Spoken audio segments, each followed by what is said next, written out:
Hello friends, most welcome to career academic guide. तो friend, SSC that is staff selection commission द्वारा recently ही vacancy जारी की गई हैं विभिन्न रक्षा संगठनों में कांस्टेबल के पद हेतु। तो जो भी स्टूडेंट्स 10th क्वालिफाइड हैं वो इन फॉर्म्स को भर सकते हैं। लेकिन साथ ही कहना चाहूँगा कि अगर आपके पास समय है तो आगे आप 12th कीजिए, और जो उन्होंने 12th किया है वो आगे ग्रेजुएशन कर सकते हैं, क्योंकि इससे आपके पास विकल्प बढ़ जाते हैं फॉर्म भरने के लिए, और साथ ही आप और अधिक से अधिक ऊंची पोस्ट पर जा सकते हैं। लेकिन जिन्हें जॉब की सख्त ज़रूरत है, जिन्हें जल्द जॉब की आवश्यकता है, तो वो इन सभी वैकेंसीज़ को कंसीडर कर सकते हैं। तो चलिए बात करते हैं डिटेल में इन सभी पोस्ट के बारे में। सबसे पहले है date for submission of online application form. तो ऑनलाइन एप्लीकेशन आप भर सकते हैं 1 दिसंबर 2025 से 31 दिसंबर 2025 तक। Last date and time for receipt of online application, जो लास्ट डेट रहेगी वो 31 दिसंबर 2025 रात्रि 11 बजे तक। Last date and time for making online fee payment, यानी कि जो ऑनलाइन फ़ी आप जमा कर सकते हैं वो कर सकते हैं 1 जनवरी 2026 तक। इसके बाद dates of window for online application form correction. तो ये जो ऑनलाइन करेक्शन आप कर सकते हैं, जैसे अगर आपने फॉर्म भर दिया और आपसे कोई गलती होती है, उसके बाद भी आप उसे करेक्ट कर सकते हैं। करेक्ट करने के लिए जो इन्होंने डेट दी है वो है 8 जनवरी 2026 से 10 जनवरी 2026 तक। Tentative schedule of computer based examination, इसमें एक कंप्यूटर बेस्ड एग्जामिनेशन होगा आपका, जिसकी जो संभावित इन्होंने एक अवधि दे रखी है वो दी है फरवरी से अप्रैल 2026, यानी फरवरी से अप्रैल के बीच में नेक्स्ट ईयर आपका ये एग्ज़ाम हो जाएगा, कंप्यूटर बेस्ड एग्ज़ाम। तो इनमें है, देखिए, application form will be accepted through online mode only. तो केवल ऑनलाइन मोड से आपको एग्जाम फॉर्म भरना है। और computer based examination that is CBE जिसको कहते हैं, it will be conducted by the commission in English and Hindi and in 13 regional languages, यानी इंग्लिश और हिंदी में, और 13 रीजनल लैंग्वेजेस में ये आपका एग्जाम होगा। नेक्स्ट बात करते हैं पे स्केल की। तो जो पे स्केल रहेगा वो है लेवल 3 का 21,700 से 69,100, और जो वैकेंसीज़ हैं वो यहाँ पर काफ़ी डिटेल में दिया गया है। तो देखिए, जो टोटल वैकेंसीज़ हैं वो है 25,184, 25,184। लेकिन डिफरेंट फोर्सेस में है। देखिए, कुछ BSF में है, कोई CISF में, CRPF में, SSB, ITBP और AR यानी असम राइफल्स।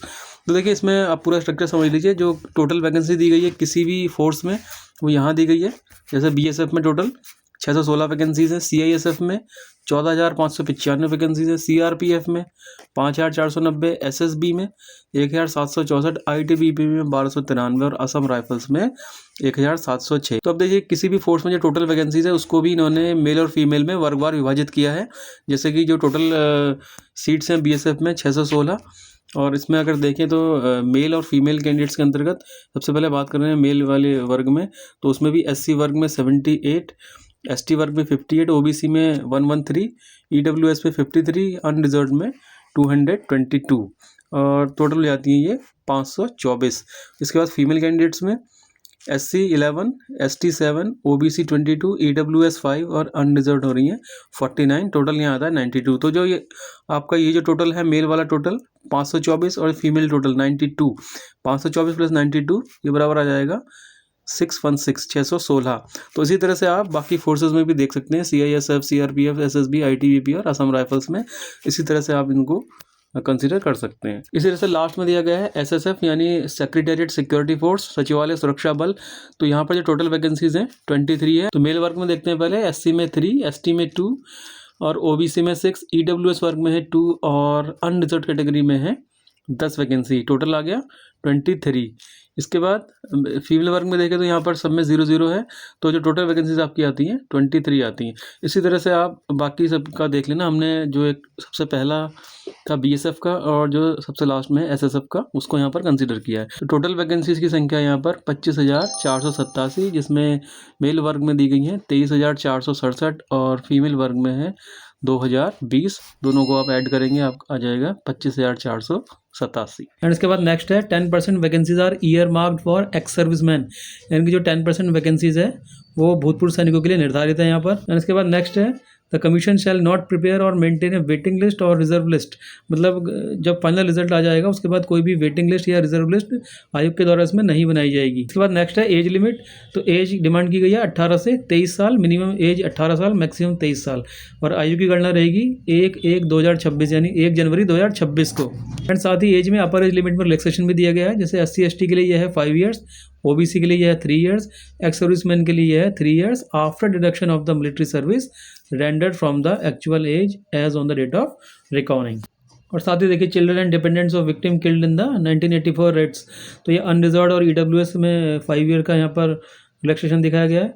ओबीसी वर्ग के लिए 8 ईयर्स का और SC ST के लिए 10 ईयर्स का, लेकिन ये सिर्फ उनके लिए है, children and dependents of victims killed in the 1984 riots. And next है candidates will be considered for recruitment in their respective state oblique UT on the production of a valid domicile certificate oblique permanent residential certificate, यानी कि आप जिस state के लिए भी आप online application में अपना आवेदन देंगे और जहाँ भी आप अपनी नियुक्ति चाहते हैं तो उससे संबंधित स्टेट का डोमिसाइल भी आपके पास होना चाहिए, तभी आपको उस स्टेट के लिए कंसिडर किया जाएगा। इसके बाद नेक्स्ट है educational qualification. The candidate must have pass the matriculation or 10th class examination from a recognised board or university as on or before the cut off date 1/1/2026, यानी 1/1/2026 से पहले आपको 10th क्लास क्वालिफाई होना चाहिए इसमें। Next है incentive to NCC certificate holders, तो जिनके पास भी NCC सर्टिफिकेट है, जिनके A है, B है या C सर्टिफिकेट है, उसके अकॉर्डिंग यहाँ पर कुछ बोनस मार्क्स भी मिलेंगे। जिनके पास NCC का C सर्टिफिकेट है उन्हें 5% of the maximum marks of the examination bonus marks मिलेंगे। जिनके पास B सर्टिफिकेट है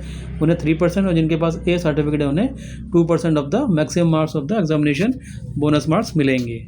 एंड साथ ही ध्यान रखिएगा the benefit of incentive oblique bonus marks will only be provided to a candidate who has opted for incentive oblique bonus marks. मतलब जब आप ऑनलाइन एप्लीकेशन फॉर्म भरेंगे तो वहाँ पर आपको एक ऑप्शन चूज़ करना पड़ेगा कि आपको NCC सर्टिफिकेट के आधार पर इंसेंटिव या बोनस मार्क्स चाहिए, तो वो ऑप्शन आपको मिलेगा, उस ऑप्शन को आपको सेलेक्ट करना पड़ेगा, तभी आपको ये बोनस मार्क्स दिए जाएंगे, मतलब तभी आप उसके लिए कंसिडर किए जाएंगे। इसके बाद नेक्स्ट है हाउ टू अप्लाई। तो देखिए अप्लाई करने के लिए क्या करना है, आपको सबसे पहले SSC की साइट पर जाना है ssc.gov.in।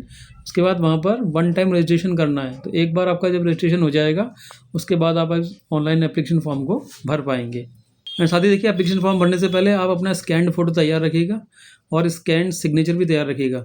जो सिग्नेचर का साइज़ है वो यहाँ पर दिया गया है, JPEG फॉर्मेट में होना चाहिए और 10 to 20 किलोबाइट उसकी साइज़ होनी चाहिए। इसके बाद नेक्स्ट है एप्लीकेशन फी यानी आवेदन शुल्क। तो आवेदन शुल्क रहेगा ₹100, और जो वुमेन कैंडिडेट्स हैं, इसके अलावा जो कैंडिडेट से बिलोंग करते हैं SC से, ST से या एक्स सर्विसमैन से, उन्हें कोई भी फीस नहीं देनी है, उन्हें फीस से एग्जाम्प्ट किया गया है।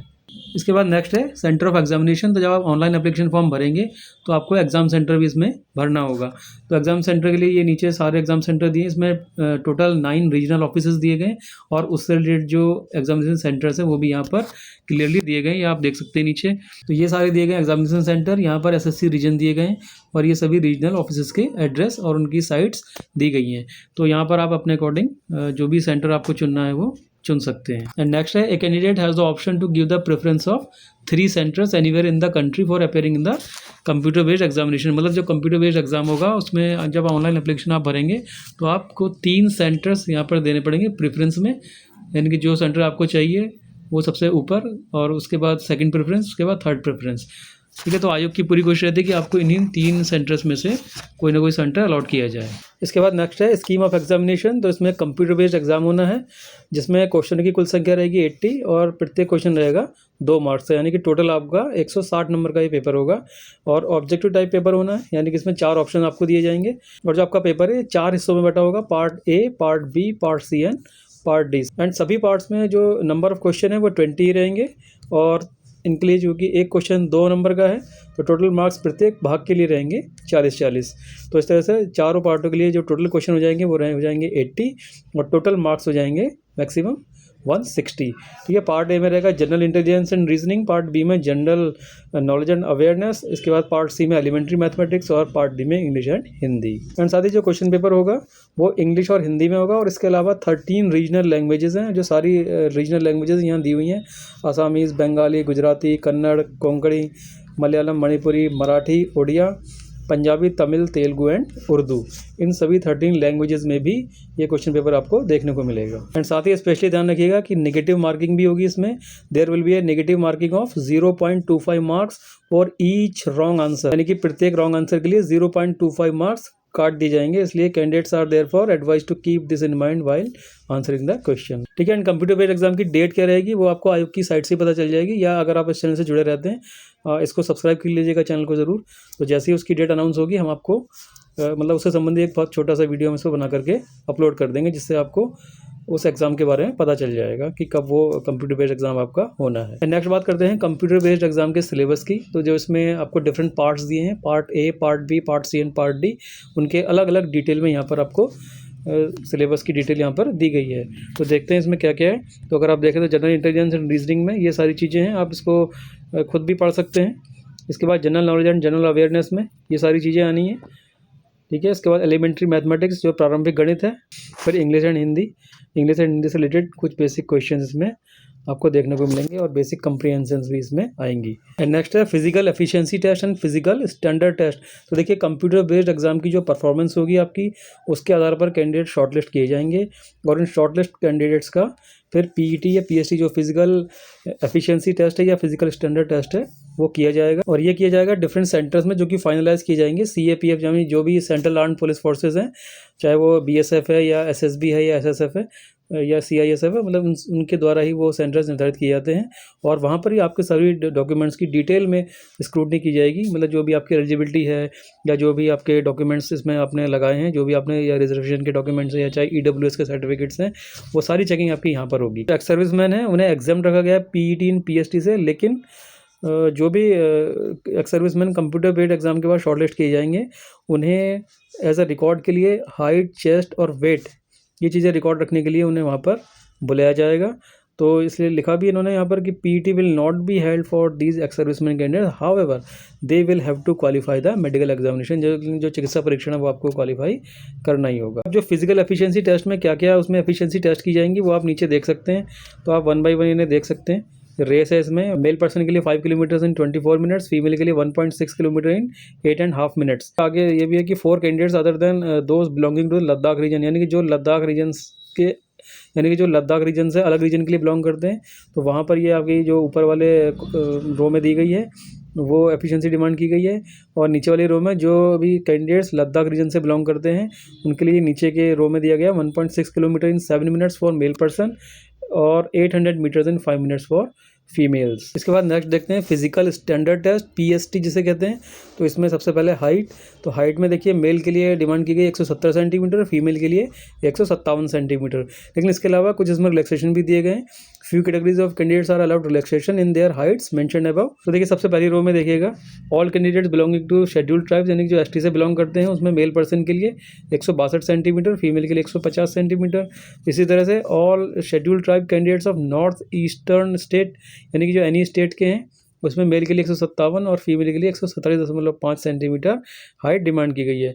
तो इस तरह से आप अपने अकॉर्डिंग देख सकते हैं। अगर आप इनमें से किसी भी कैटेगरी में आते हैं तो आपके लिए वो रिलैक्सेशन यहाँ पर अप्लाई हो जाएगा, ठीक है। काफ़ी सारी हैं। एंड नेक्स्ट है चेस्ट।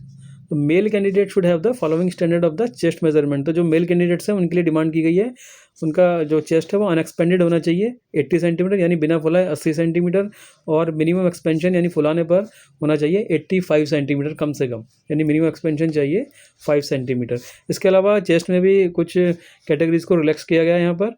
तो जो रिलैक्सेशन है आप यहाँ पर देख सकते हैं। जैसे सबसे पहले all candidates belong to scheduled tribes, जो एसटी वर्ग में आते हैं, उनके लिए अनएक्सपेंडेड डिमांड किया है 76 और एक्सपेंडेड डिमांड किया गया है कम से कम 5 सेंटीमीटर का एक्सपेंशन होना चाहिए। इसी तरह से candidates falling in the categories of Garhwali, Kumaonese, Dogra, Marathas and candidates belonging to states UTs of Assam, Himachal Pradesh, Jammu and Kashmir and Ladakh, उनके लिए भी यहाँ पर आप देखें तो 78 सेंटीमीटर अनएक्सपेंडेड यानी बिना फुलाए और मिनिमम 5 सेंटीमीटर का फुलाव चाहिए। इसी तरह से ये दिए गए हैं कुछ नॉर्थ ईस्टर्न स्टेट में जो रहते हैं, जैसे अरुणाचल प्रदेश है, मणिपुर है, मेघालय, मिजोरम, नागालैंड, सिक्किम, ये सब आप देख सकते हैं अगर आप इनमें से किसी स्टेट से बिलोंग करते हैं तो। इसके बाद नेक्स्ट है weight proportion to height and age age पर मेडिकल स्टैंडर्ड। तो जो भी कुछ मेडिकल स्टैंडर्ड्स होते हैं उसमें एक निश्चित एज और हाइट के अकॉर्डिंग आपका कोई वेट वहाँ पर फिक्स होता है, लगभग उसके उतना वेट होना चाहिए, उसके आसपास कुछ होना चाहिए, जो भी वहाँ पर मेडिकल टीम निर्धारित करेगी उसके आपकी हाइट और एज के अकॉर्डिंग आपका वेट वहाँ पर होना चाहिए। एंड साथ ही वेरी इंपॉर्टेंट कि एडमिशन सर्टिफिकेट्स यानी जो प्रवेश पत्र हैं for the computer based examination will be issued online on the website of the assessee, यानी एसएससी की वेबसाइट पर ही आपको ऑनलाइन इशू किए जाएंगे। वहाँ पर अपना रोल नंबर या जो भी डिटेल्स वहाँ मांगी है वो करके आप अपना एडमिशन सर्टिफिकेट यानी कि जो आपका प्रवेश पत्र है वो डाउनलोड कर पाएंगे। और पीईटी एंड पीएसटी और इसके अलावा जो मेडिकल एग्जामिनेशन है या रिव्यू मेडिकल एग्जामिनेशन है या डॉक्यूमेंट वेरिफिकेशन है, इसके लिए जो प्रवेश पत्र आपको जारी किए जाएंगे, वो जारी किए जाएंगे CRPF द्वारा। इसकी वेबसाइट crpf.gov.in, इसलिए स्पेशली कह रहे हैं कि candidates are therefore advised to regularly visit the website of the commission, जो कि कमीशन की वेबसाइट क्या है ssc.gov.in, और CRPF की वेबसाइट क्या है crpf.gov.in। तो आपको रेगुलरली इन्हें वॉच करना है, या आप एक काम कर सकते हैं, आप इस चैनल को कीजिएगा सब्सक्राइब, ताकि आपको इसमें अपडेट्स रेगुलरली मिलती रहे। इसके बाद नेक्स्ट है मोड ऑफ सिलेक्शन। तो देखिए the recruitment process will consist of, इसमें आपका एक कंप्यूटर बेस्ड एग्जाम होगा, इसके अलावा होना है PET, PST, medical examination, review medical examination, और इसके अलावा डॉक्यूमेंट वेरिफिकेशन। ये आपकी पूरी प्रक्रिया रहेगी। अब साथ ही candidate scoring the following minimum qualifying marks, यानी कि यहाँ पर न्यूनतम आपको क्वालिफाइंग मार्क्स भी रखे गए हैं, मिनिमम क्वालिफाइंग मार्क्स रखे गए हैं, जो कितने होने चाहिए। जो अनरिजर्व कैंडिडेट के लिए 30%, OBC और EWS कैंडिडेट के लिए होने चाहिए 25%, और बाकी इसके अलावा जो भी कैटेगरीज हैं उनके लिए मिनिमम 20% मार्क्स लाना एग्जाम में जरूरी है। साथ ही ये जो मिनिमम क्वालिफाइंग मार्क्स रहेंगे, ये रहेंगे without adding the bonus marks to NCC certificate holders, यानी जो NCC सर्टिफिकेट होल्डर हैं उन्हें अपने मतलब बिना बोनस मार्क्स के इतने न्यूनतम मार्क्स होने चाहिए, जिस भी कैटेगरी से वो बिलोंग करते हैं उसके अकॉर्डिंग। नेक्स्ट है candidates have to give preference for the following CAPF organisation in the order of priority, यानी कि जो भी आपको यहाँ पर 7 फोर्सेज दी गई हैं उन्हें आपको प्रायोरिटी में भरना है, यानी कि जिसमें आप चाहते कि आपका सिलेक्शन हो उसको नंबर 1 पे, फिर नंबर 2 ऐसी प्रेफरेंस में रखिएगा। टोटल जो 7 फोर्सेज हैं, 7 के 7 फोर्सेज के नाम आपको उसमें वरीयता क्रम में रखने होंगे। तो फ्रेंड ये थी SSC that is staff selection commission द्वारा गवर्नमेंट जॉब वैकेंसी से संबंधित अपडेट। इसी तरह के अदर अपडेट्स के लिए सब्सक्राइब कीजिएगा हमारे चैनल कैरियर एकेडमिक गाइड। मिलते हैं किसी नेक्स्ट इन्फॉर्मेटिव वीडियो में। Till then take care, goodbye, thank you very much.